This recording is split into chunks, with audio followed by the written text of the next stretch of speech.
ሰላም እንደምናችሁ።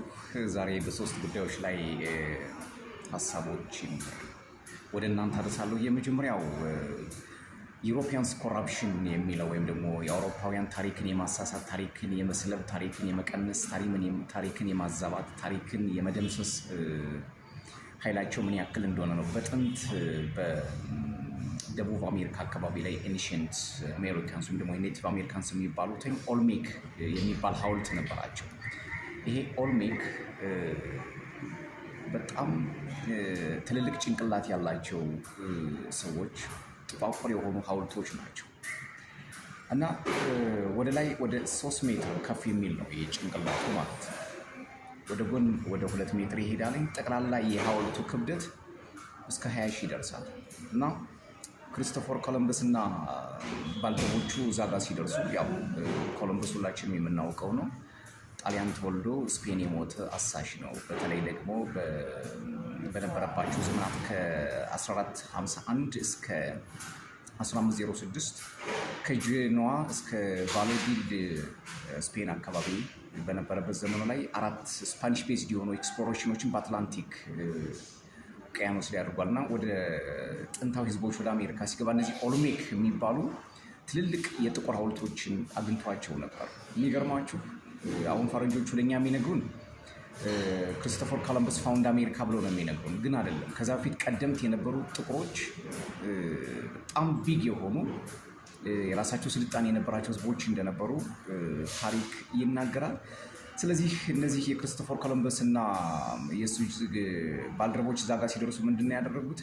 እነዚህን ሐውልቶች በሙሉ እየቆፈሩ ነው የቀበሯቸው። የሚችሉትን ያክል ግዙፍ ሐውልቶች ናቸው፣ ቀበሯቸው።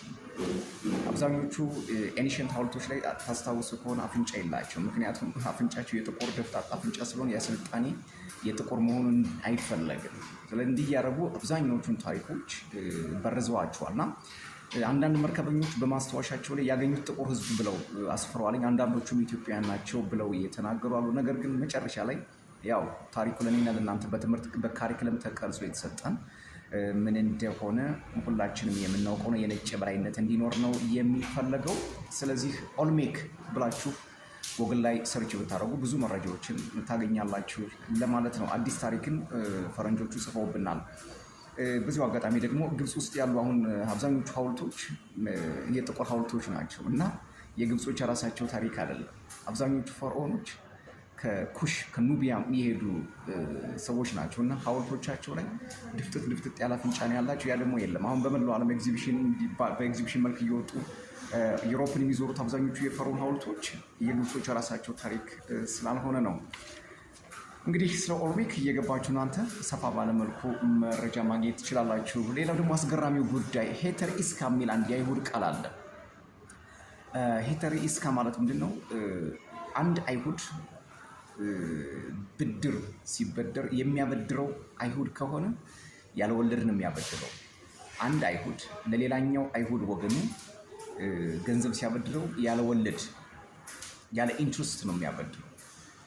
ለሌሎቹ ግን ማለት አይሁድ ላልሆኑት ለጨዋዎቹ በእነሱ ቋንቋ ጨዋ ብለው ለሚጠሯቸው ግን ወለድ ይቀበሏቸዋል። ስለዚህ ይሄ ሄተር ኢስካ የሚባል መንገድ አላቸው። እንግዲህ ጀዎች ሁላችንም እንደምናውቀው በዓለም ላይ እንደ ጨው የተበተነ በጣም ጂኔሶች የሆኑ ኃይለኞች የሆኑ እስካሁን ድረስ ዓለምን በገንዘብና በጉልበታቸው የሚገዙ መሆናቸው ሁላችንም የምናውቀው ጉዳይ ነው። እንግዲህ አይሁድ በዓለም ላይ በተበተኑበት ቦታ ላይ ምንድን ነው ቦታ መግዛት አይችሉም፣ መሬት መሸጥ መለወጥ አይችሉም። የሚፈቀድላቸው በወረቀት ገንዘብ መለዋወጥና የራሳቸውን የእጅ ስራ መስራት ብቻ ነው። በጣም ብዙ ግፍ ደርሶባቸዋል። ግን በዚህ ግፍ ውስጥ መተባበርን እንደ ትልቅ አምድ ይዘውት የመጡ ህዝቦች ናቸው። በታላላቅ የአውሮፓ ከተሞች በተበተኑባቸው የአውሮፓ ከተሞች እስከ ቅርብ ጊዜ ድረስ በተለይ እስከ ሁለተኛው ዓለም ጦርነት ማብቂያ ድረስ በእያንዳንዱ መዋኛ ገንዳ፣ ሱፐርማርኬት፣ ትልቅ መንገዶች ላይ ኖ ብላክ ኖ አይሪሽ ኖ ጄዊሽ ኖ ዶግ የሚል ጽሁፍ ይጻፍ ነበር።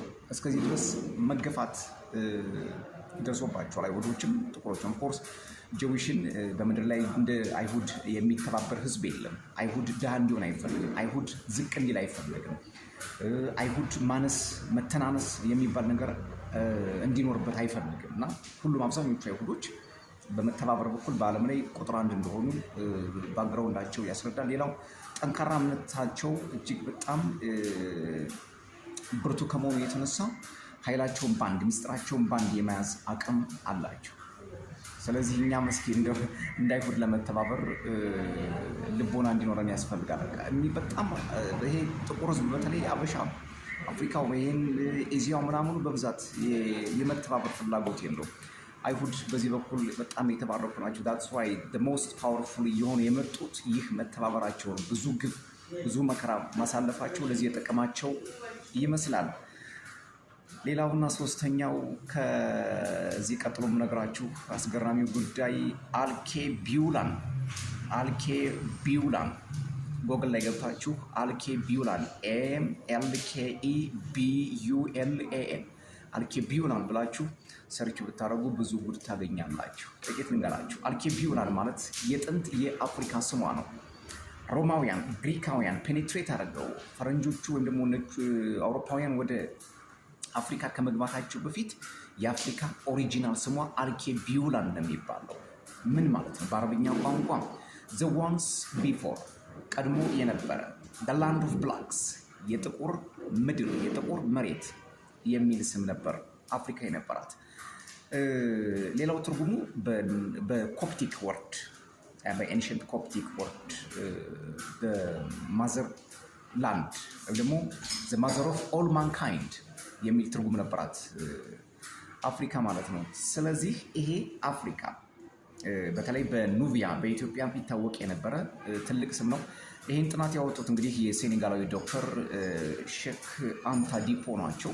አልኬቢውላን ምንድን ነው ብላችሁ መጠየቅ ትችላላችሁ። ሌላው አልኬቢውላን ወይም ደግሞ ዘ ጋርደን ኦፍ ኤደን የሚልም የአፍሪካ ስም ነበር።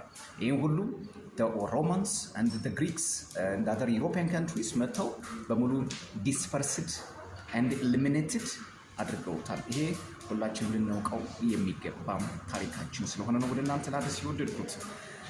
እንግዲህ ስሙ መቼ ተቀየረ ነው የሚለው። እንግዲህ የሮም አንድ ንጉስ ነበር፣ ባለ 5 ኮከብ ጄኔራል ሊዮ ሲፒዮ አፍሪካነስ የሚለው ለመጀመሪያ ጊዜ ወደ አፍሪካ ምድር ከመጣ በኋላ ስሙን በራሱ ተክሎ አፍሪካነስ ከሚለው ዛሬ አፍሪካ እንድትወለድ አድርጎ የሄደ የሮም ጄኔራል ነው። ዚስ ኢዝ አልኬቢውላን።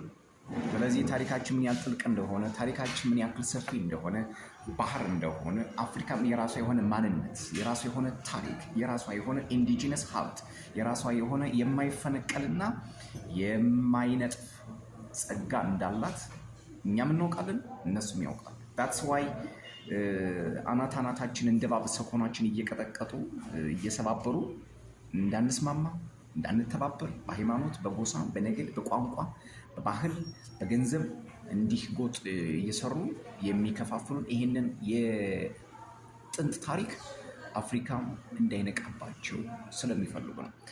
እኛ ደሞስት ኮንሽስ የመሆን የመመርመር ጉልበታችንን ማዳበር ይኖርብናል ማለት ነው። ስለዚህ አልኬቢውላን ዘ ጋርደን ኦፍ ኤደን ዘ ማዘር ኦፍ ኦል ማንካይንድ ዘ ላንድ ኦፍ ብላክስ ኤንድ ዘ ዋን ቢፎር በጣም ዘ ዋንስ ቢፎር ከሁሉም ቀድማ የነበረችው። ስለዚህ ይህን እናንተ ሰፋ እያደረጋችሁ እንድትወያዩበት ግብዣዬ ነው። ስለዚህ 3 ፖይንቶችን ዛሬ ጉግል ላይ ገብታችሁ ለማስረጃነት እንዲሆናችሁ ሰርች ታደርጋላችሁ ማለት ነው። የመጀመሪያው ሄተር ኢስካ HETERISKA ሄተር ኢስካ። ሁለተኛው አልኬቢውላን። ሶስተኛው ኦልሜክ OLEMEC ኦልሜክ የሚለውን ጉግል ላይ ብታደርጉት በማስረጃነት ሰፋ ያለ መረጃ ታገኛላችሁ።